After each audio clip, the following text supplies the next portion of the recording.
Hello, hi, and welcome. If you're new here, my name is Sarah, and this is Wicked Reading. So today I have brought you guys a themed vlog, and in this vlog I will be reading all of the Christmas horror books slash novellas that I can. I am filming this after I've already finished, so I do know what I was able to accomplish, and I will be reading the following books. First, I will read Secret Santa by Andrew Shaffer. Next, I will read The Visitor by Sergio Gomez. After that, I start Krampus by Brom. Then I read Candy Cane Kills by Brian McAuley. And the last book I read in this vlog is Where the Dead Go to Die by Allan, Gunnells, and Dries. I do also end up watching some Christmas horror movies, and I do end up sharing my thoughts with you guys on those as well. So that's it. That's all I have for an intro. Without further ado, let's jump into me reading Secret Santa by Andrew Shaffer. Okay, so I decided I wanted to start this vlog off by reading Secret Santa first by Andrew Shaffer. I'm really excited. I know nothing about this. Literally, I'm only inquiring what it's about based on the title on the cover. So you guys know me. I'm not going to read the synopsis. I'm just going to get into it. And I will give you guys a synopsis with my first reading checkup. It is a short book. I don't know if it'd be deemed a novella, but it's on the short side. It is only 210 pages. So it shouldn't take me too long. Actually, a lot of the books that I have picked out for this vlog are on the shorter side. I don't know how long Candy Cane Kills is yet. I haven't received it yet in my package, but we'll open that when I get it. And then Krampus is long, but the other three books are for sure very short. So hopefully I can get all these read very quickly and have this vlog up pretty quickly. So maybe I'll even be able to sneak in a sixth book. We'll see. I don't know, but we're going to start this today. Maybe finish it today. It is early Sunday, so I have all day to read if I so desire. So yeah, just wanted to pop in, let you guys know I'm going to start Secret Santa, and I will catch up with you guys when I have some stuff to say.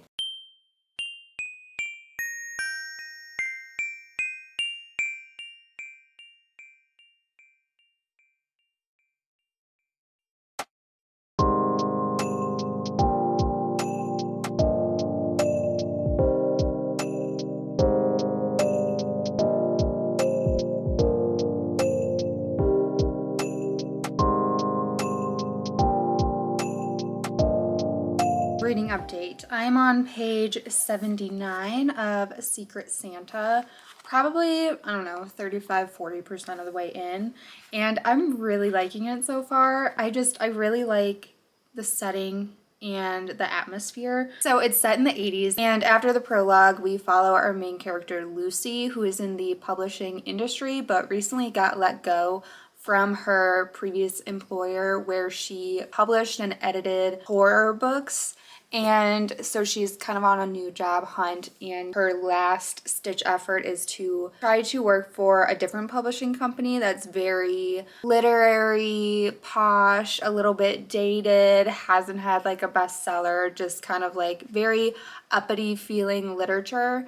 And due to circumstances, she does end up getting hired there, and she's kind of going to seek out being the new horror finder and all of that. So I really like the atmosphere that this book is set in, the fact that we're dealing with a person in publishing and it's surrounded by this like book industry. I love that. There's been so many references to horror authors from like Anne Rice to Stephen King, and I really like it. Obviously I like horror books, so I like that my horror books are bringing in other horror books. Super fun, and I like that. So yeah, I'm really enjoying it. I like the writing. The writing is very, it's not like dense, but it's very funny too. There's been a lot of like funny moments. I like the tone of the book. It's very fun, yet I am like on edge. I don't know where the book is going. Like I don't know if it's going to turn into like a creature feature or like possession slash haunting or a slasher. I don't know, but I'm excited to find out. And yeah, so I'm at the point now where, as the title says, she does get a Secret Santa gift at her new job. So it's about to pop off. I won't check in again. I'll probably just come and give you guys my final thoughts since it is so short. I'm already like almost halfway through. So yeah, I'll be back with my final thoughts. Hi Jasmine, how are you? Vanessa! Hi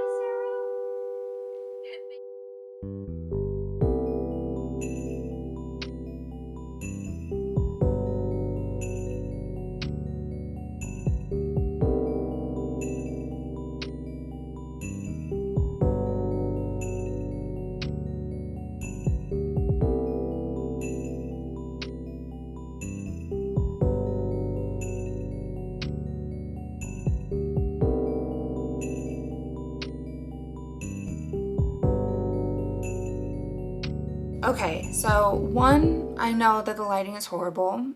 I'm sorry, it's the best I can do right now. And two, my voice is so gravelly, so I apologize. I don't know what the deal is. I think I'm just tired. So anyways, I did finish Secret Santa by Andrew Shaffer. It was really fun. I had a good time. It's nothing too serious. I liked a lot of the elements. Like I said, I liked the environment. I like that it's in the 80s in this book publishing building. And yeah, I liked where it went. I don't really have anything like negative to say. And it's a nice little break from like really heavy, deep horror. There were some pretty cool body horror-esque moments going on, but yeah, I really liked it. I had a good time. I don't know what to rate it, so I'm not going to yet. I think I'm gonna do my whole ratings at the end of the video because every time I rate something, I tend to change my mind by the time I'm finished with the vlog. But I will say it's not gonna be lower than 4 stars. I think it's gonna be 4 stars, but I still wanna think about it. It just, like I said, I don't have anything negative to say other than like it wasn't like the next amazing piece of like literature, I guess, but super fun for what it was. It checked all the boxes that I wanted for like a Christmas horror. It's like a Christmas horror in an office. It does tie in some like folk stuff, which I thought was cool as well. So that being said, while I'm not rating it, I am also currently participating in Kelsey from Simon Slasher. She's doing a readathon, the Peepin' Creepin' Christmas, Corny Christmas, I think, Creepin' Peepin' Corny Christmas readathon for her Patreon. So I am going to pull up the prompts and see which prompts that would pertain to, because I didn't really pick my TBR to fit the prompts that she made, but I know the prompts that she made are very easy to, you know, check off with any book pretty much. And I feel like the TBR I already had planned was going to feed into this list a lot anyways. So let's put out, there's 2 prompts for the books. She has a naughty prompt and a nice prompt, and you don't have to like only fill out one. You just kind of fill out and do what you can. She just split it up into 2 to be fun. So anyways, let's see the nice prompt. So this would cover the Elf prompt, which is a book with red or green on the cover, which is quite literally all that this cover is. I think that I can double dip. If not, this will be my Elf prompt. Maybe. There might be other books I might rather use for that if I can use this for another one. It wasn't a book from TBR's past. Doesn't have Snow or White on the cover. A book that spells a holiday themed word on the cover. I mean, this does have Santa on the cover, but I know I have multiple books that will like fulfill that one. So that was on the nice prompt. There is one on the naughty prompt that just says read any horror or thriller. So I can like pick any of the books that I read for that. So yeah. So I think that at least for now, if we're not allowed to double dip, I think I will use this for my book with red or green on the cover, and I'll use that for that prompt. So that's actually on the nice one. Fun times. So what am I going to read next? Great question. So for my next read, I will be pulling out my handy dandy Kindle, and I will be reading The Visitor, a horror novella. So this will check off my prompt to read a middle grade or a novella. And I don't know anything about this. It's by Sergio Gomez. And based on the cover, I think that it has to do with an alien, and it happens on Christmas. So that's all I know. It's only 98 pages. It says that the typical time to read is only an hour and 2 minutes. So I will definitely finish this, probably not tonight, because I'm a little bit, I've read a lot today, so I'm a little bit, you know, ready to not read. But I'll definitely finish it tomorrow.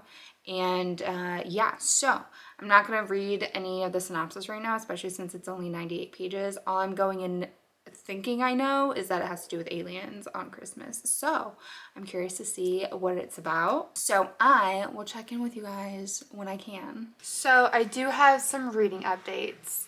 I ended up reading The Visitor all in one sitting. It was even less pages than I thought. It was under 100 pages. So there was no point that felt right to give you guys a reading update. So I just read it all, and here's my final thoughts.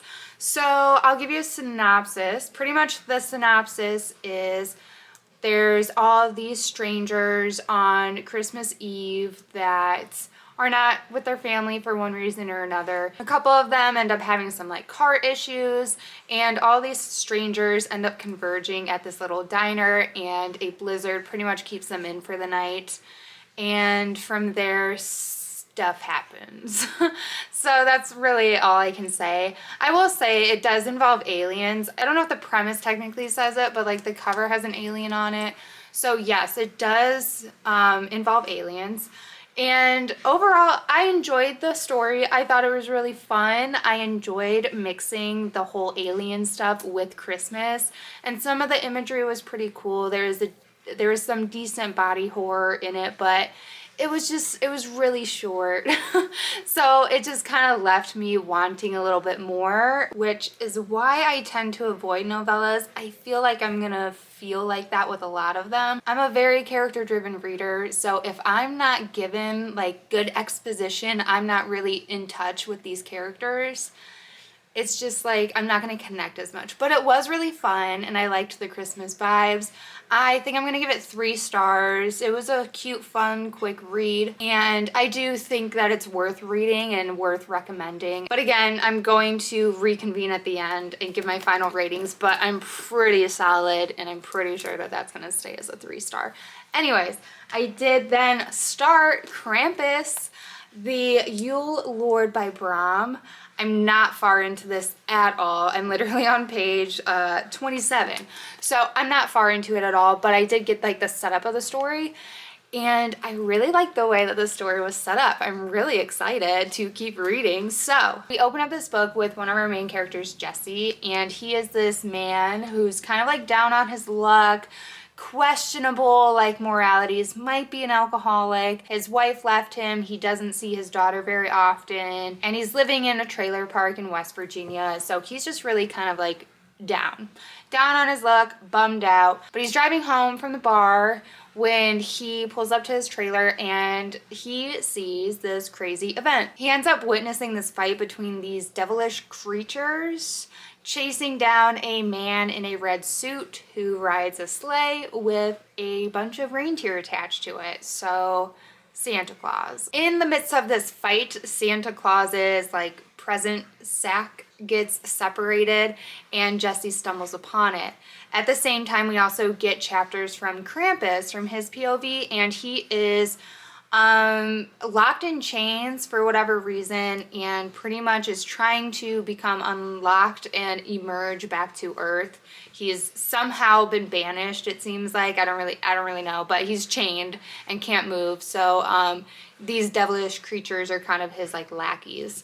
So we get his POV, and Krampus claims that Santa is not this fun, cheery guy that he makes himself out to be, that he has like questionable motives and like is very sneaky, whatever. He's not that good of a guy that the stories make him seem, and the stories have it all wrong.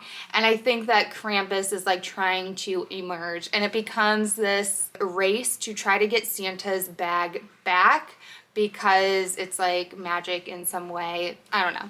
So yeah, that's kind of like the setup for the story. I have no idea where this book is gonna go, but I'm really excited to find out. It's been a fun setup so far, and I'm really intrigued. This paper also smells amazing. So the plans for today are mostly just to read Krampus and see how far I get into it. I don't know if I told you guys, but Kelsey also made a prompt bingo card for movies. So it's kind of like read-a-thon / watch-a-thon. I watched Ginger Snaps the other day, and that was for a rewatch, which a lot of my movies that I plan on watching will actually be rewatches. But that was a rewatch. I guess I could count it for Creature Feature too, but I watched that. I love that movie. I forgot how good it was. I've only seen it one other time, and I don't think I appreciated it as much the first time I watched it. But yeah, it's such a good movie. I love the connection with like this werewolf and girlhood slash teenagehood. I love it. Super fun. Great time. I don't even know what I'm talking about anymore. I'm gonna get off of here. I'm gonna read Krampus. Really enjoying it, and I will update you guys when I can.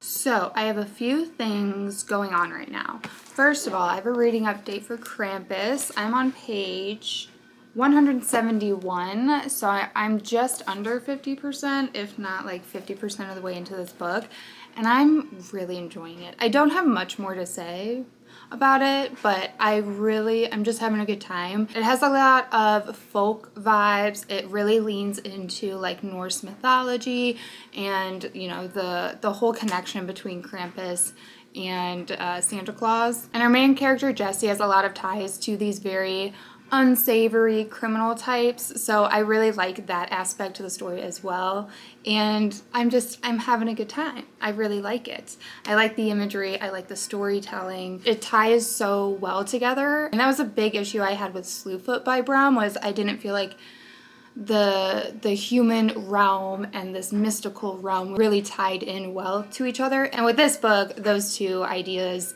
immediately tie very well together. It's really feeling like high star rating. I'm hoping it's like a 5-star. It feels in 5-star territory.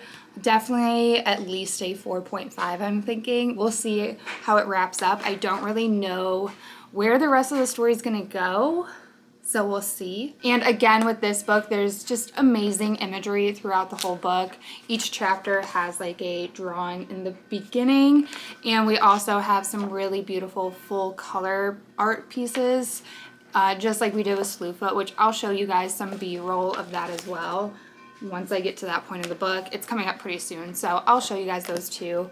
But yeah, the imagery is just top-notch, stellar, loving the story, having a great time.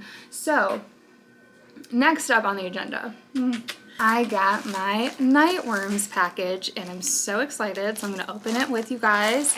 This package has the next book that I will be reading. It is the December package from Nightworms. If you haven't heard of Nightworms, it's a monthly horror subscription service for like books, and you get 2 books a month. You usually get some type of drink and then a couple like stickers and little things.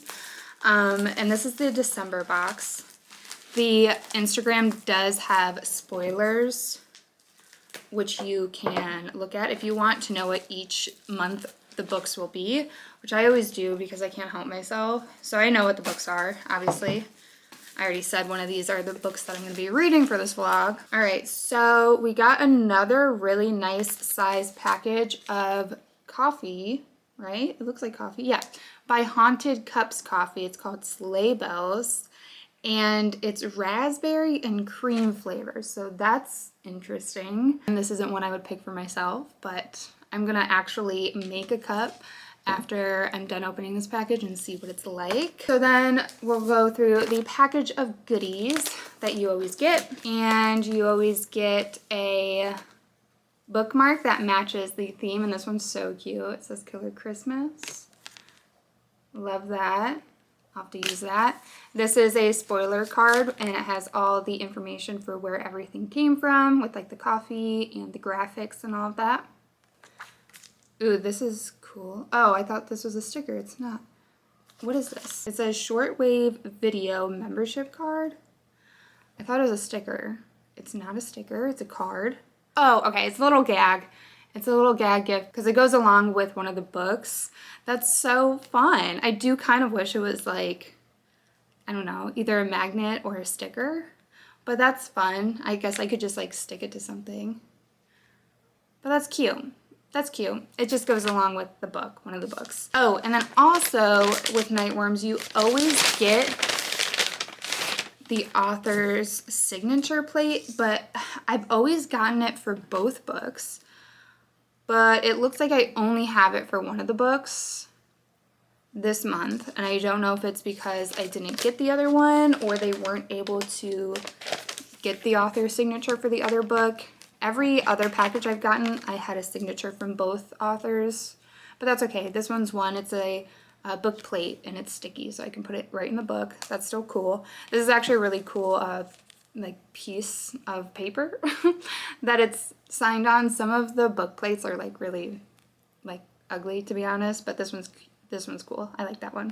And then we got a little sticker, which is adorable, with some little ghosts. Not a little sticker, actually. It's a big sticker, but it's very cute. And then we got a magnet, and this is interesting. It says Kriller Christmas, and it has like, I guess like crawfish or whatever, krillfish, I don't know. So that's interesting. Cute.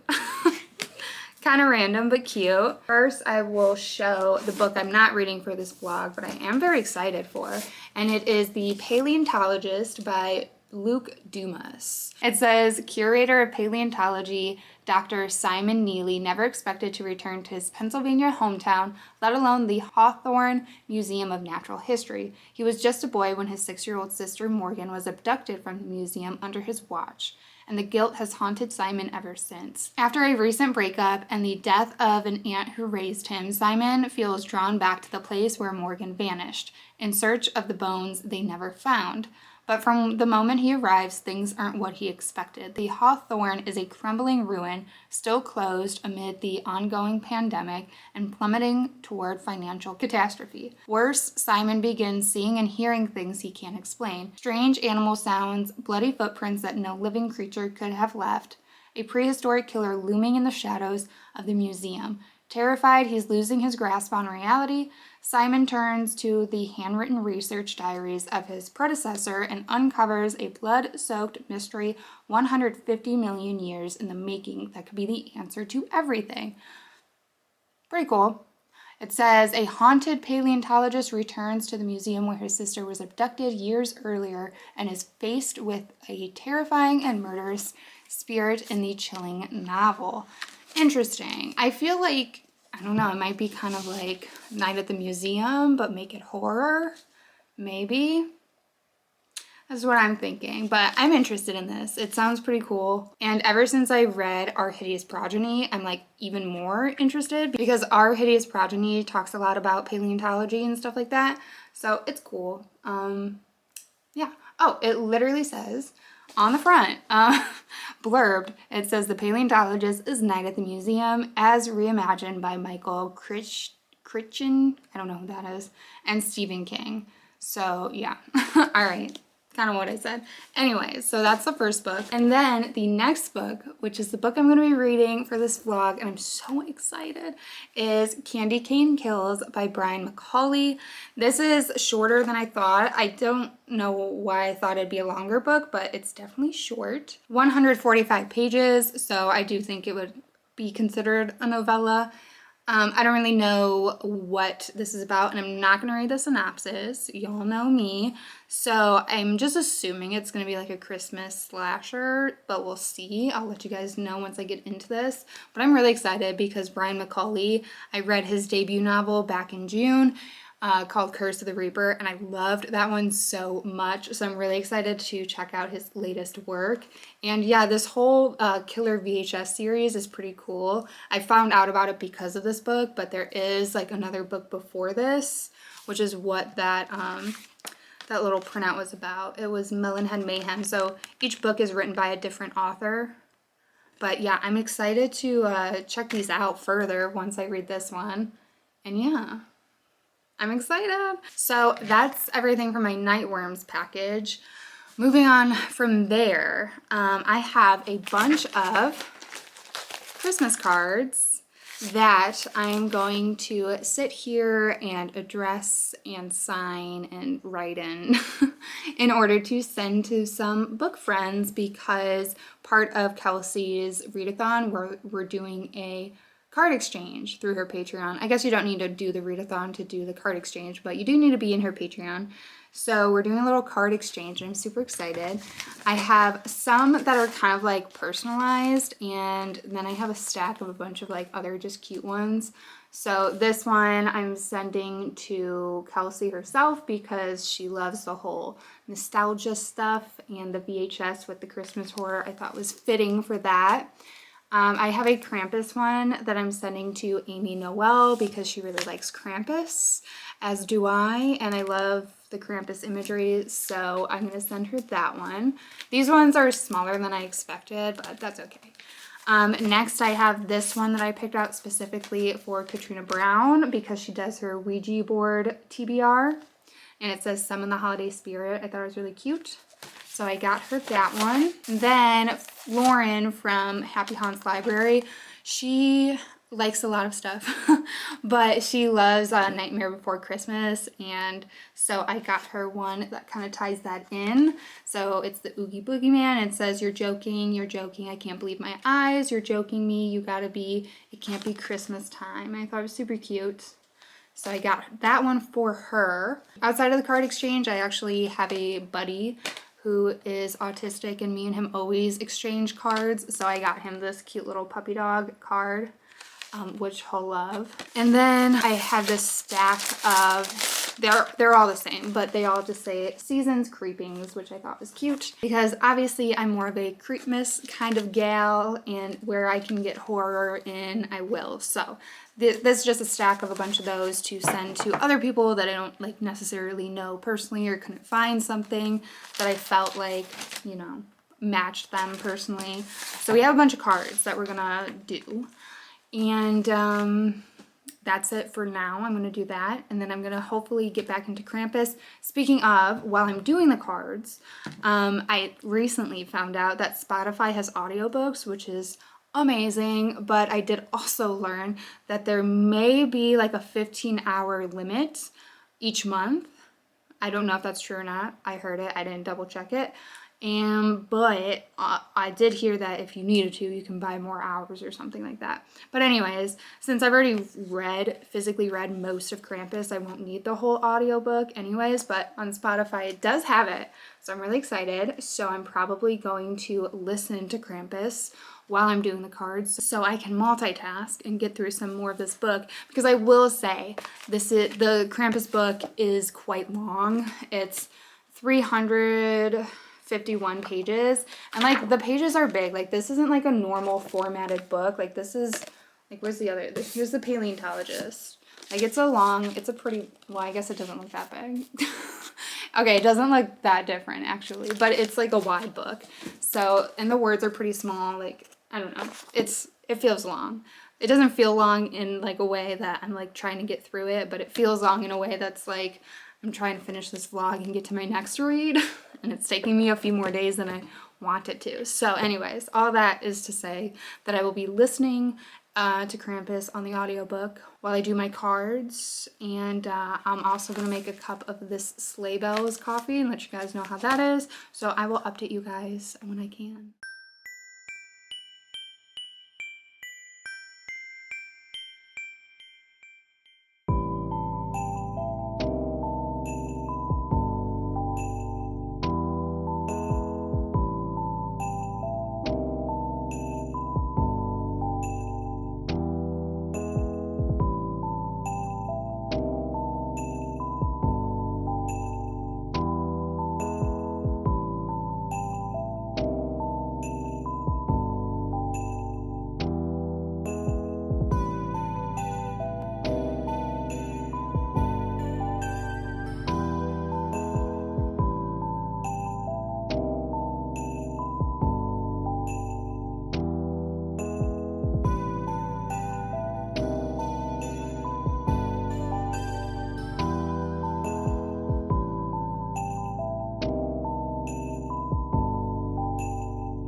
Okay, so some updates. I ended up watching Violent Night, which is like a Christmas action movie, I guess, to go along with the Christmas theme. And it was okay. It was good. I don't know. So it was all right. The main reason why I watched it was because Hopper's in it. What's his real name? David Harbour. So David Harbour was like the main reason I watched it. And he did absolutely phenomenal in the movie. It was just like a little weird though, because he was like the only actor that I felt was kind of being serious, yet like he had funny moments, but like his acting was good and serious. And I felt like a lot of the other actors were almost leaning into like spoofy feeling acting and like goofy acting, like satirical. So it just felt weird because it felt like two different tones of acting were happening, and the story was like the story was just like a lot of plot holes and stuff, but you don't really watch it for that. But so it was fine. It was a fun enough time. I would, if I rated it, I'd probably give it like 3 stars out of 5. It was a fun enough time, but yeah, David Harbour was like the one who made the movie pretty much worth it, and I would watch it just for him again, but he did really good. And I like the idea of it and stuff, but yeah, some of it was just, the tone was inconsistent and it was a little bit odd sometimes. But anyways, in reading updates, I did officially finish Krampus by Brom. I loved it. I really, really loved this book. I'm giving it 5 stars. I really enjoyed it. So I know I didn't give you guys like many updates along the way. I just like didn't really know what to say really other than like I just like was continually enjoying it. But now that I finished it, I feel like I've been able to think about it and put more thoughts together. So I really enjoyed the story overall. I like the premise of the story, this whole like Krampus versus Santa Claus scenario going on. This book ends up tying in a lot of Norse mythology and conversations surrounding the idea of these lost gods and these entities and gods and figures or whatever that people kind of believe in and slowly stop believing in, and what that means. And I really liked the way Krampus was portrayed in this. He's very nature-based, and I love that. And it was just really fun. There were some moments that were actually funny, the context of them, the whole like imagery it portrayed. It was a really goofy kind of scene. I would love to see this made into a movie, but at the same time, I know that they probably would not do it justice, so maybe I don't. But the movie played in my head the whole time. I'm not trying to say it was a very cinematic book, because I've read a lot of books that feel very cinematic. The Vessel by Adam Neville comes to mind. That one was very cinematic, stuff like that. This one just, the imagery was so well crafted that it was just very easy to imagine what Brom was trying to portray. And it was a fun time. There's this kind of found family aspect thing, but it's not typical found family. Some of the people are very reluctantly part of this family, while other people in the family are there voluntarily. It's just a group of oddballs and miscreants, and I just really liked the tone of it and the background story and the subplots. It was a really great time. Now, it is long though. That's the only thing, is it is long, and I don't think it was too long, but I did end up having to partially listen to some of the audiobook because it was just taking me too long to get through it, to be totally honest. And not because I wasn't enjoying it, but it was just taking a lot of time for me to read it physically exclusively. So I did end up listening to some of the audiobook pretty much for the last 5 or so chapters. And the audiobook was really good too. I thought I enjoyed the audiobook, but I think it helped that I already had read so much physically that I was already so invested in the story that it was even easier for me to follow along with the narrator, because I had already done a lot of the work to get invested into the story. So yeah, I did end up listening to it partially audiobook, but overall the characters were really well written. We had some really well-rounded characters. Again, most of the characters have some like gray morality. They have a lot of flaws, and I love that in characters. It makes it more realistic, and The magical elements I enjoyed. Now, there are some pretty violent moments, and a lot of the violence is tied to this aspect of criminal activity that's going on in this kind of subplot with our main character, Jesse. So if you're not into like crime violence, like using a nail gun to bust out people's kneecaps, that kind of stuff, you might not like it. But most of the horror I feel like comes from the crime violence and a little bit of like the Krampus imagery, but not really. He's kind of like, he's not like a bad guy necessarily. But again, every character in this book has like good and bad characteristics. Nobody's perfect. Everybody has some flaws and all of that. So it brought up a lot of good conversations too, again, revolving around this idea of gods and religion, a bunch of other stuff. We are taking place in West Virginia, so there's a little bit there to be said about the way that the people have to live and survive in this particular area, stuff like that. I don't know, I could probably ramble on about this book. I really enjoyed it. I had a great time. And yeah, this might be something I reread every year for Christmas. We'll see. Again, it is kind of long, but really good. Really good. 5 stars, like without a doubt. Had a blast. So now that Krampus is done, I am going to start Candy Cane Kills by Brian McAuley. I am really excited for this because Brian McAuley again wrote one of my favorite books from this year. So I'm expecting similar vibes as that one was, very kind of slasher movie vibes. This one's gonna take place on Christmas. So with Brian McAuley's other work, it was very kind of campy at certain parts, but then we also had some deeper character work and some deeper, darker themes going on with the book as well. So I'm wondering if this is gonna be kind of the same way. I hope that it is.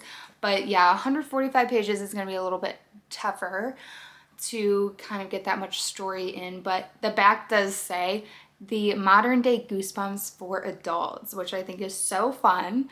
I don't know what it's about yet. All I know is Christmas slasher. I guess all I'm assuming is Christmas slasher, but I think that that's a pretty astute assumption to make.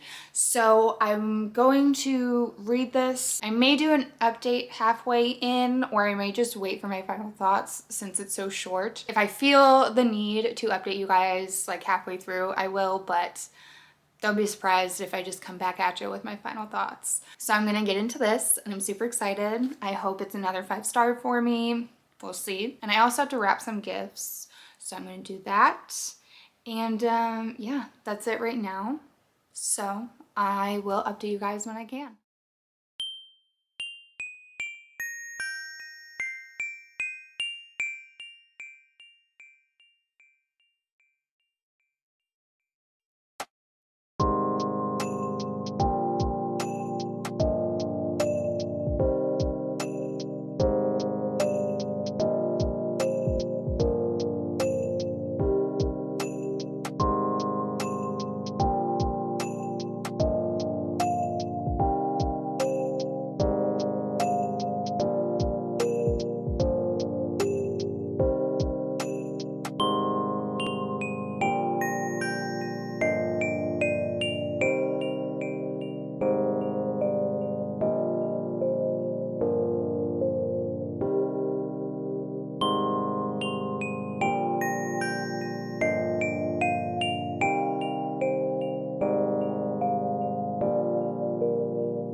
First off, I apologize for the horrible lighting. It is kind of late and the sun is gone, so I just have my lamps and stuff, which aren't the best.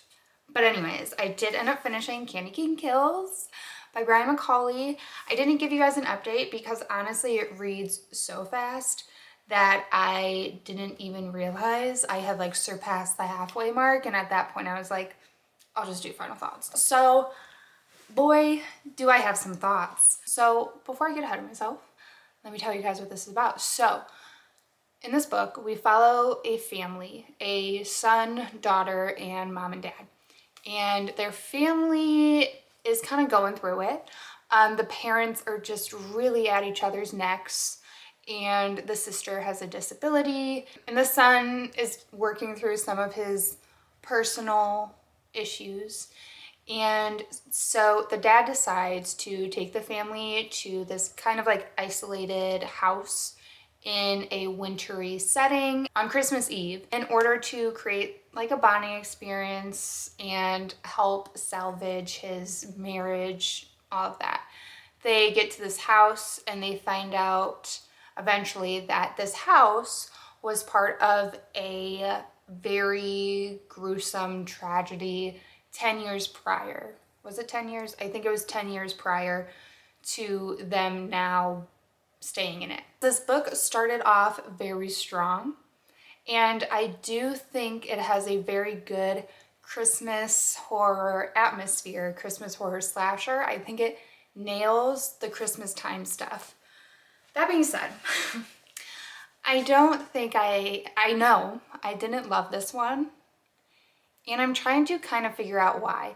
I really liked the siblings. I liked how their relationship was. They kind of messed around with each other a lot, and I enjoyed that a lot. I did care about the parents, so that in itself is like a positive, especially in a short book. I did care about all of these characters. And this book does very much read like a 90s horror slasher, which does ring very similar to Brian's other work, which felt very much like a 80s horror slasher. This reads very much like a 90s horror slasher. It totally has the 90s vibes and it totally nails that. But I think some of my issue is that it almost nailed it too much. I just feel like it didn't do anything to branch a little bit from that. It has a kind of some character aspects that I appreciated that I feel like wasn't ever in a 90s movie, or if it was, it wasn't really done like respectfully. So there's some like character aspects that I do feel like made it a little bit different than a 90s slasher. But after the halfway mark, I just didn't like where the story went. It felt a little clunky at the end, and I don't know if I can even I don't know if I can articulate exactly what it was that didn't work for me totally. There was a very weird, maybe like shift in tone almost, where I feel the beginning was a little bit more serious, yet goofy. And then at the end, you really had to do like suspension of disbelief. And I didn't like ultimately the people that walked away from the situation. I wanted a different outcome. I wanted a different outcome. There is also this kind of like side plot romance in a way, and I didn't like how that got tied up. The scene that was described to me, I would just kind of like rolled my eyes about. The context of it was, again, just super suspend your disbelief. But I think that if I would have gone in knowing that it was going to be super goofy, suspend your disbelief, like kind of like plot, like it had like plot holes almost, the way that a 90s slasher would. So again, that's kind of why I feel like it almost felt too true to a 90s slasher, where I feel like with Curse of the Reaper, Brian McAuley was able to stay super true to 90s horror, yet make it good and like fill in a lot of the areas where those slashers would have been lacking and just brought something fresh to it.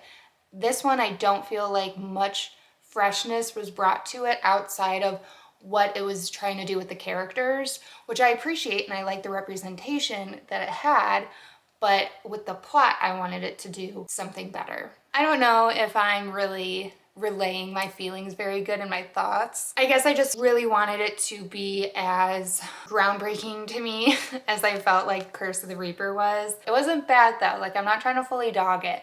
Again, I think it totally nailed the atmosphere. If you go in knowing that it's like 90s slasher vibes where there's like kind of like plot holes, suspend your disbelief, but it has all the Christmas tones.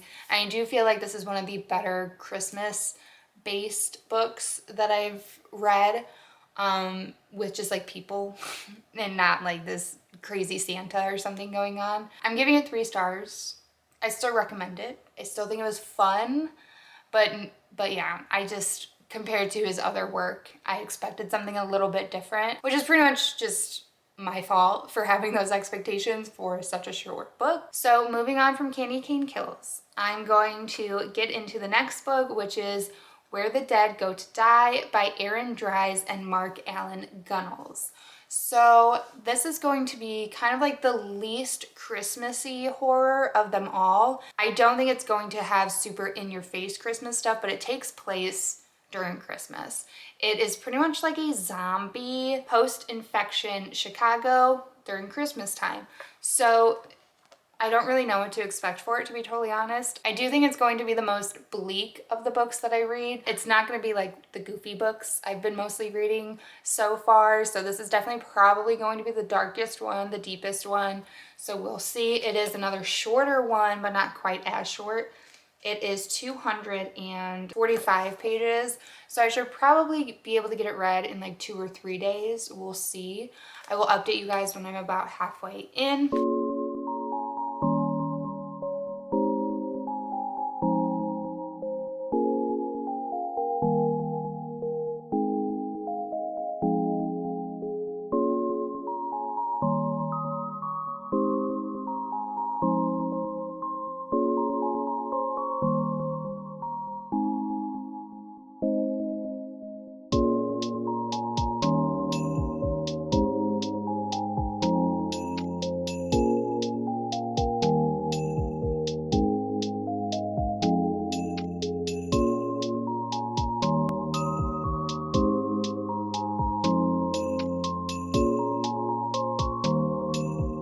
I am on page 110 of Where the Dead Go to Die by Dries and Allan Gunnells. So in this book, we end up following our main character, Emily, who is a single mother who's trying to make ends meet for her and her daughter. And in order to do so, she ends up taking a job working at this hospice kind of situation for these people that get infected from this zombie virus. The virus works a little bit different. It's not something that people like instantly change from, like a lot of other zombie media does, whether it be movies or books. It tends to be kind of a very quick change. In this world, it happens kind of variable, but it tends to be a slower process compared to that. They used to kind of kill people on site who would get infected, but that's no longer the case, and they do allow these people to continue to go through it, but they get sent to these hospice centers where the dead go to die. So we follow her and her journey as kind of a nurse in this situation. And it is definitely the most like emotional and politically driven story thus far. It's very politicized whether these people should be able to continue to go on as long as they can until they die, because this infection does ultimately lead to death no matter what. It just, everybody's time there is different. And there's a lot of like prejudice around people that become infected, and there's like protesters outside of the facility saying like, leave living to the alive or whatever. They're very against allowing the infected people to continue on. So it's very like politicized in that way, but it's interesting. It like kind of brings up a lot of interesting like social experiments almost, or like, I don't even know the word, but like thought experiments, because once they get infected, they are infected, but they're 100% themselves until the infection slowly start wreaking havoc on their body but at the same time, we don't know what their mental state or mental capacity still is. They do end up kind of losing the ability to talk and communicate because their faces take on a different look, we'll say. But that's not to say that they don't know what's going on around them or aren't fully conscious. So it's really interesting because we have characters that feel very much like these people are still people and need to be treated respectfully. And then we have some characters, nurses even, that hold a lot of prejudice and are very kind of brutally blunt about their thoughts and very just like cut and dry, like, no, they're infected. I'm gonna do what I have to do to take care of them as far as my job goes. But at the end of the day, don't really care about them, you know, kind of thing. While we mostly follow Emily, we do get glimpses into some of the other characters. And there's this secondary character named Mama Metcalf, is it? Metcalf, who is cute. She's like this little old lady that actually volunteers to be at this hospice center, and she's very cute. And the daughter's sweet. And we do have a young boy that ends up getting infected, and the way he gets infected is pretty like tragic. It's not a very action-packed book. It's very much just promoting a lot of conversation and peeking into some people's kind of day-to-days in this hospice setting. We get a peek at how society has now constructed itself around this new population of people, how the schools are set up, different security situations, stuff like that. We don't get like too deep into that, which I hope we get a little bit more of how a society functions now. So far, we're pretty much mostly in the hospice, but we are getting flashbacks from Emily and kind of why her and her daughter are in the position where she is now working at this hospice center. So that's interesting too. But overall, I am enjoying it right now. I don't really know where it's going to go. So until then, I am going to keep reading. I don't have a reading update per se for you, but I have final thoughts. I totally forgot to check in again. Sorry about that.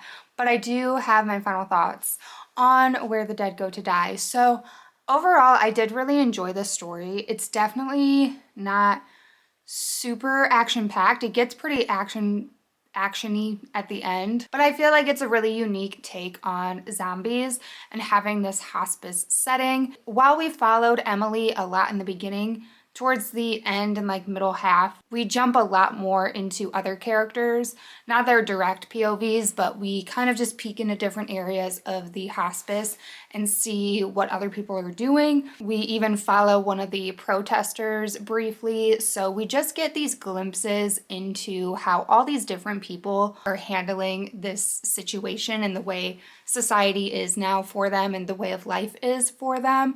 Some people are more well-adjusted than others, but really I feel like this book is kind of just a glimpse at human experience, how different people deal with fear, with grief, with loss, and how fear and not understanding something can morph into very, I don't know, kind of like ugliness, and how these issues and themes can become so politicized and divisive for people. And you just see the way that that happens in this little sliver of story. So it's really just kind of getting a little glimpse into this zombie era. Overall, I did really enjoy it. I feel like I liked all the characters I was supposed to like. We did have a good variety of types of characters.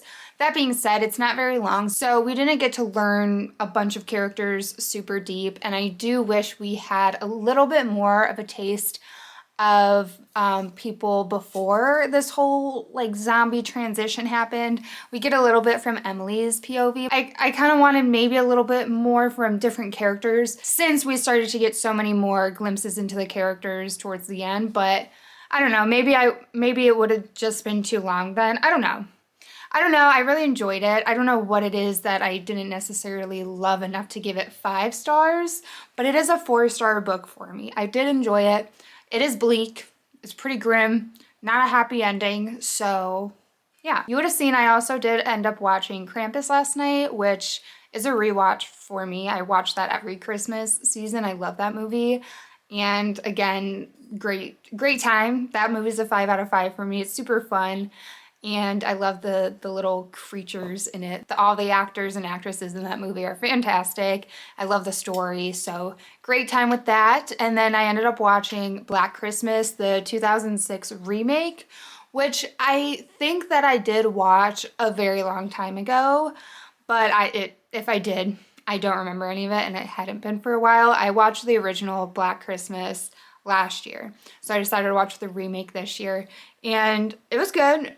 It gets quite gruesome. There's really good like practical effects in that, especially for a 2006 movie, because early 2000s was like so CGI based. So I was really happy to see how many practical effects were used and utilized versus CGI. I will say the like killer in it, they really, I don't know, really kind of went overboard, I guess, with some of the stuff. Some of the casting choices and costume choices were a little bit strange. But for a early 2000s movie, I would give it like a 4 out of 5, because for the time that it was in, it was a really good movie for that time. Again, with the practical effects use and stuff like that. Watching that versus maybe movies, more modern movies or other movies from different eras, it might be more like a 3. There were quite a lot of characters, and it was funny because my husband just could not keep track of all the characters' names, and some of this stuff was a bit gross, I guess, but like not in a just gory way, gross in other ways. I will probably watch Jim Carrey's How the Grinch Stole Christmas today. That's another one that I watch every Christmas season. That's my favorite Christmas movie ever. It's super nostalgic for me. I love that movie. It's so funny. So I'll probably watch that tonight. That being said, let me update you guys if you're curious on how I'm doing with Kelsey's readathons / watchathon for all the movies so far that I've watched this month. I've only watched 4.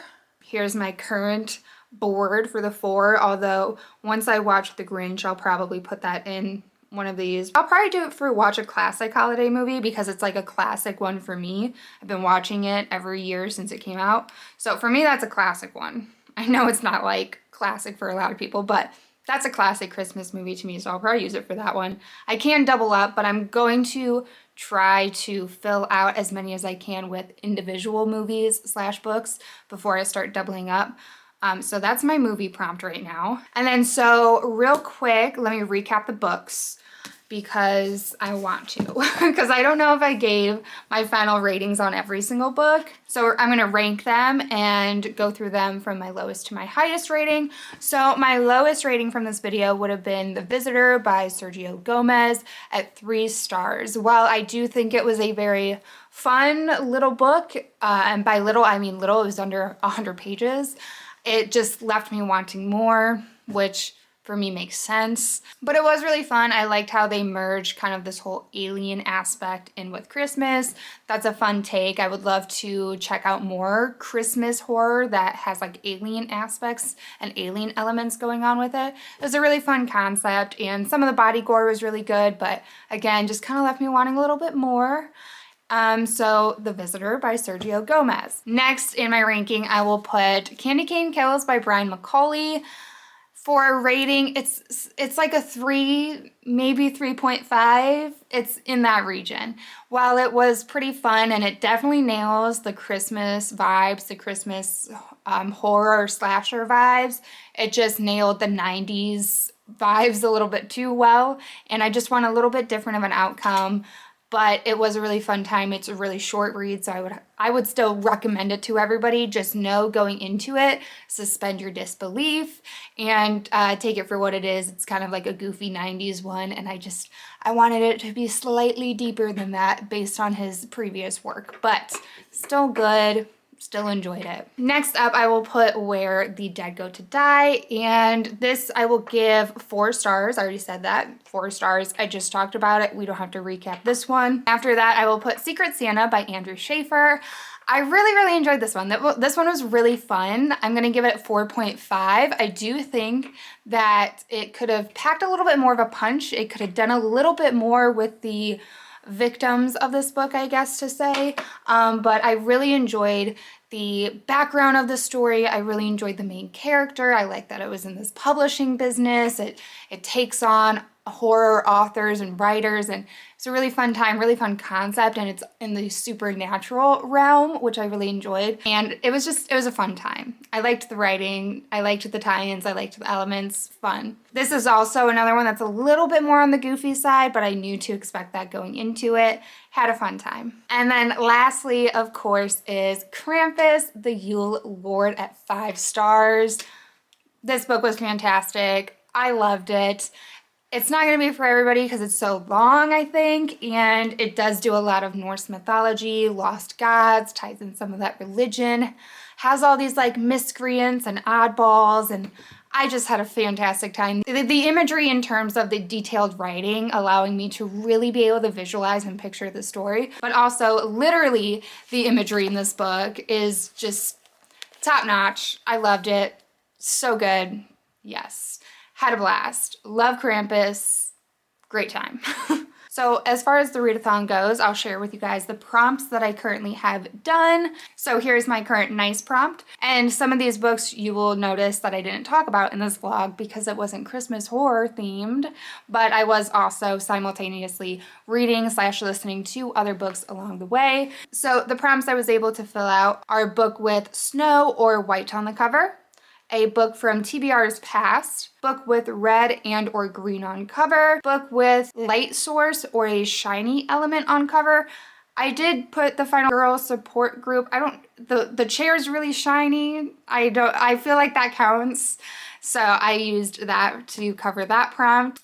Read a book that spells a holiday themed word on the front cover. Read a middle grade or novella. And then on the naughty prompt, I did double up a couple times, and I did one that says read a Krampus themed book or a book with evil / naughty kids.